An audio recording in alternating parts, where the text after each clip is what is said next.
Hey everyone, it's been like 7 months since I made a video, and the reason was that I was thinking about what to post. Like, I basically ran out of ideas to post content, and I realized that why am I posting content? I can just talk about whatever I'm thinking. And I guess that was partially what I was doing from time to time, but it got a little like a pain in the ass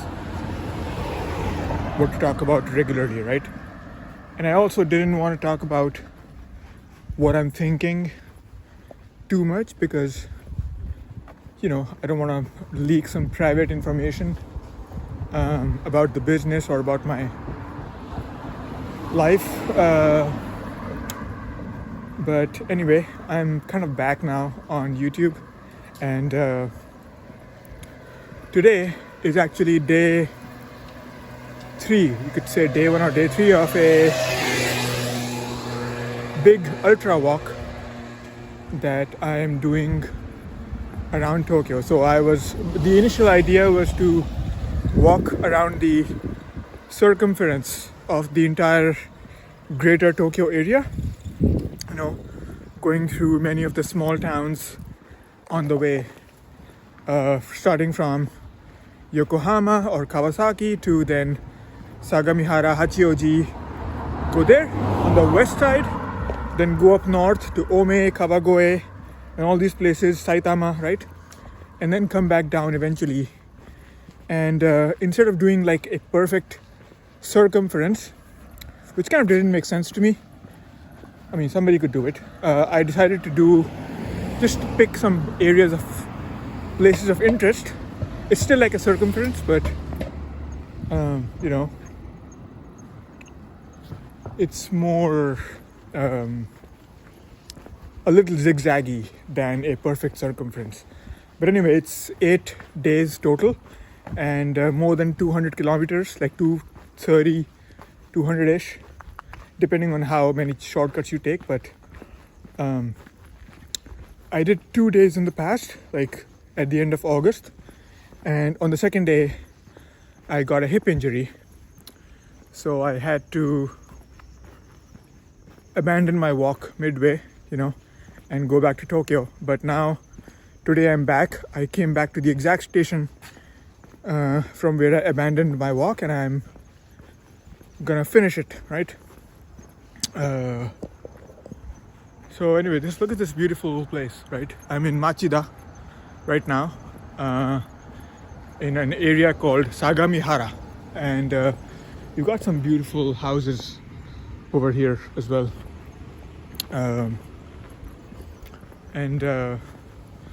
So what's today's topic, right? Today's topic, something I've been thinking about, is Nintendo's approach to company building, and more about why, like, how do you hire people in a way that people are able to grow over time in their career at the company, and it's both flexible enough that some rising stars, gems, get to come out, but it's also like, so I mean, okay, the problem usually is that when you have a strict structure and strictly defined roles, like software, like back-end engineer or front-end engineer, full stack engineer, DevOps engineer, this and that, a lot of the Western style, a lot of the, not Western, but traditional style of the traditional style of like creating roles in a company has been to fit a person to a job, right? And what I found is that that's very short-sighted. You need a you need somebody to do back end or front end, so you find somebody who can do both or either, whatever, right? Or iOS engineer to just do the iOS thing, and then you find some way to make them productive eventually. Like they'll keep working on little iOS updates, and so this really amazing engineer who could be doing incredible work even in a tiny team, you have them doing stuff which is like basically trivial stuff, right? Trivial stuff, and that's their career. And that's what happens in all these FANG companies, right? In these big companies, all these engineers are doing like itty bitty stuff. I mean, it's not easy or difficult, it's more about like really what is the impact you're having, right? Especially as the company gets bigger, you have 5,000, 10,000 engineers, software developers doing like just weird, like unimpactful stuff that they will not be proud of, right? I mean, it looks good on the resume. I worked on search at Google, or I worked on front end at, like, and then on Instagram, and then it turns out that you just built one tiny little feature for video on Instagram, right? I could be wrong here. Feel free to correct me, right? But all right, look at that. The Harley Davidson showroom in Sagamihara. That's where I'm not going. I'm just gonna go that way.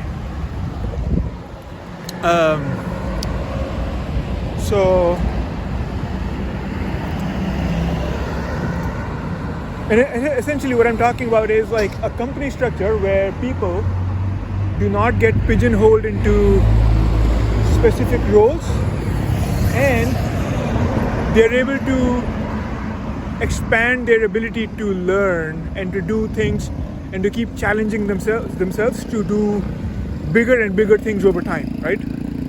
Up to but whatever they want to do, right? If somebody wants to just do a little bit front end stuff, they could do that. Or if somebody wants to become like a product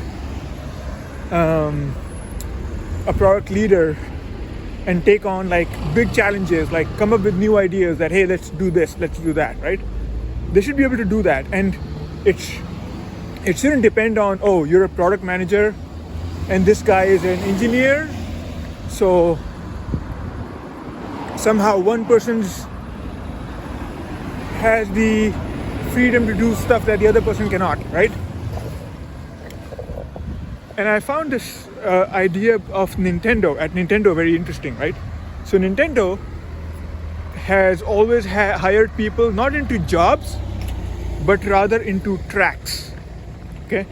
And usually they hire people like, usually, a lot of people they hire straight out of college. And what it looks like is they have a few tracks, let's say engineering, right? There's one for engineering or tech, whatever you call it, right? And then there's one for design. Then there's one for sound. I think sound is its own track. And then there's one for business and admin, I believe, right? So they have these 4 or 5 tracks, whatever. And they just hire people who fit into these tracks. And their exact job is much more fluid, right? So you're an engineer. You join the engineering team, tech team, whatever, right? What kind of work you'll be doing over your career, it's not about front end or back end or whatever, right? You just have projects, and then you find your way into these projects, and you can also come up with creative ideas. It's not like there's a team of people who are like game concept developers and they're the only people who are going to come up with games or something like that, right? Or that, oh, there's a testing team and then there's a gaming team. No, everybody does different things over time. So one day you might be an engineer doing coding and the other day you might be testing somebody else's work or something like that, right? This is a much more collaborative peer effort to product development and craftsmanship, right? And that's the kind of like, of course, there's many details to it, and but here's the interesting thing, right? Nintendo has a 98% retention rate year to year, which is like mind-boggling. Imagine 98% of people or 99% of people, I don't know, like it's something like that, right? Imagine if 98% of people stayed with the company every year, every single year, which means if you hire 100 people into the company, maybe one will leave, maybe one or two will leave, okay? How insane is that? And that's also what I aspire to, right? So that's an interesting idea. I'm thinking about the pros and cons of this, right?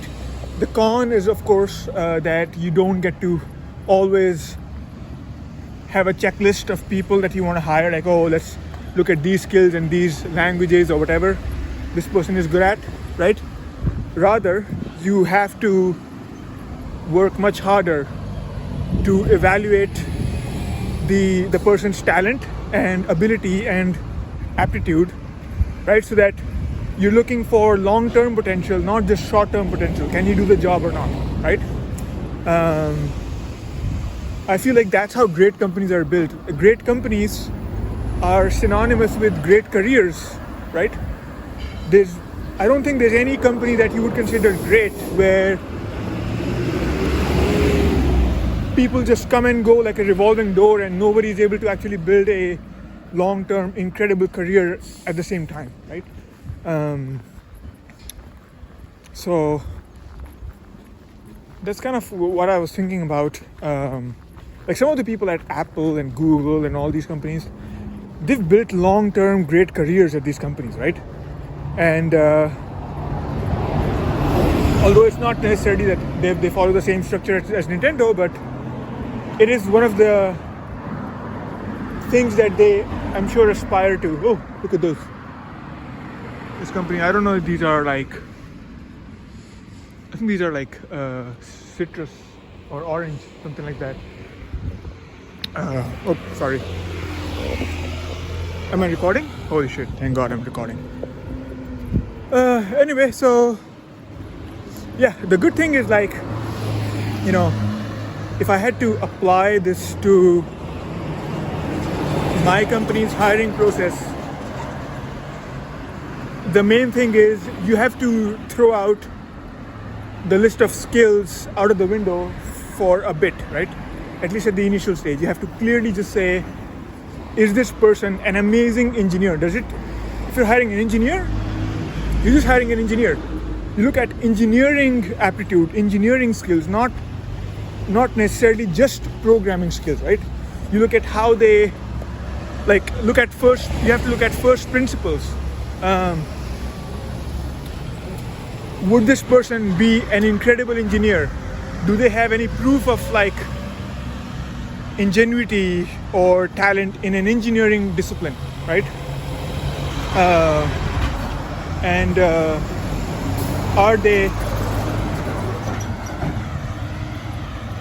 are they capable of constantly learning and picking up new skills throughout their career?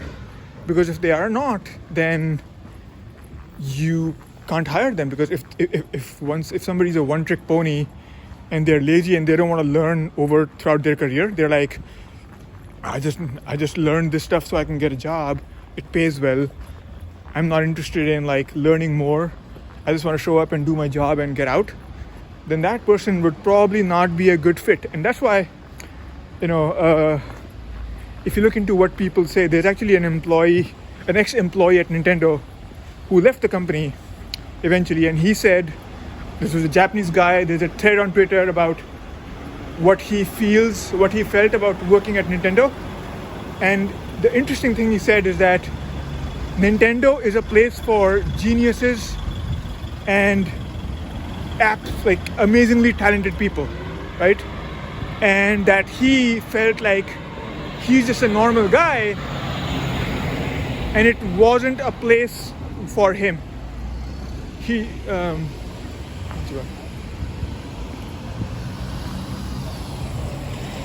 and so isn't that cool?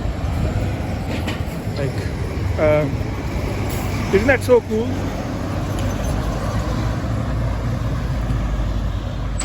And konnichiwa.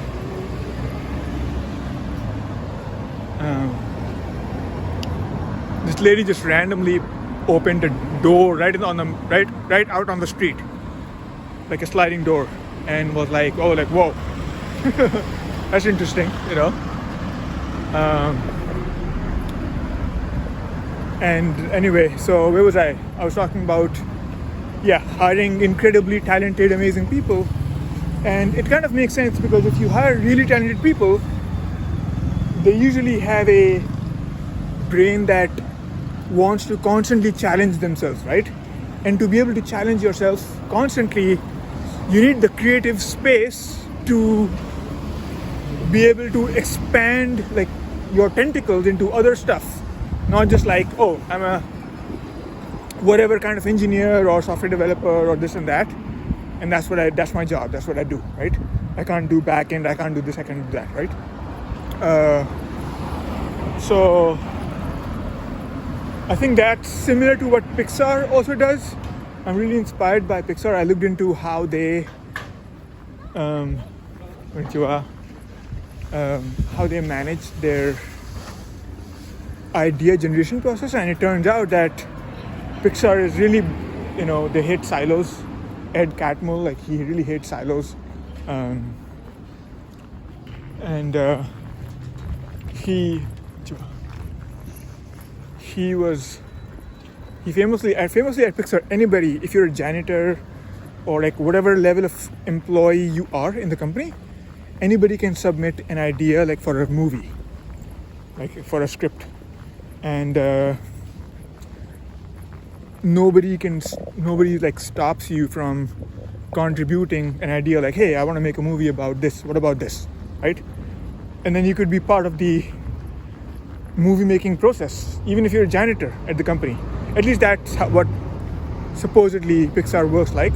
I don't know anybody who worked there, but anyway, that's kind of like an idea for what it could be like. Another thing is,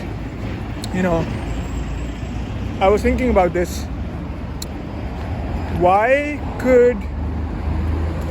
do employees have to be full-time forever, 5 days a week or something like that, right?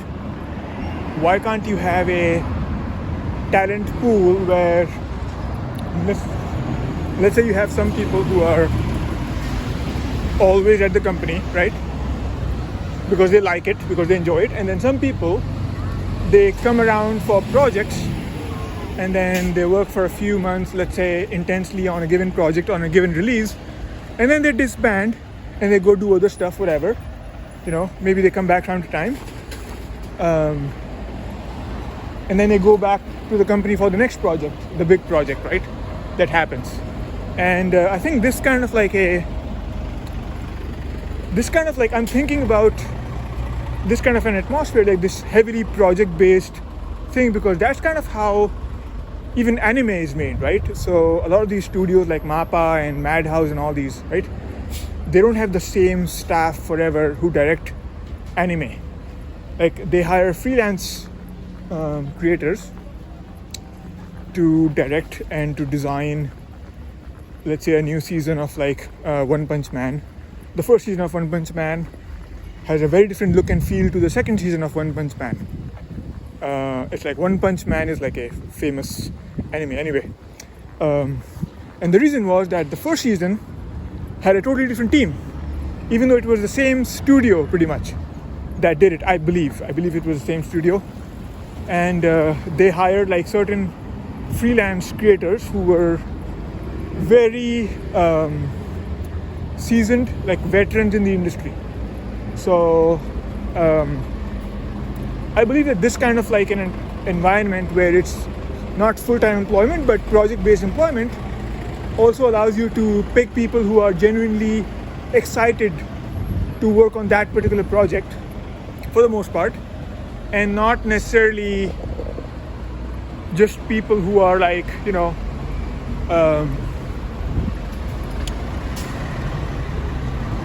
there because they have to work on it. Like somebody top down said, you have to work on this project, right?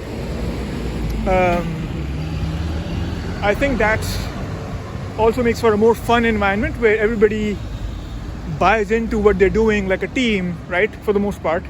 And over time you see you win together, you lose together. So anyway, this is like what I've been thinking about. Sorry for the long video. Actually, not sorry. And I'll see you guys in the next one.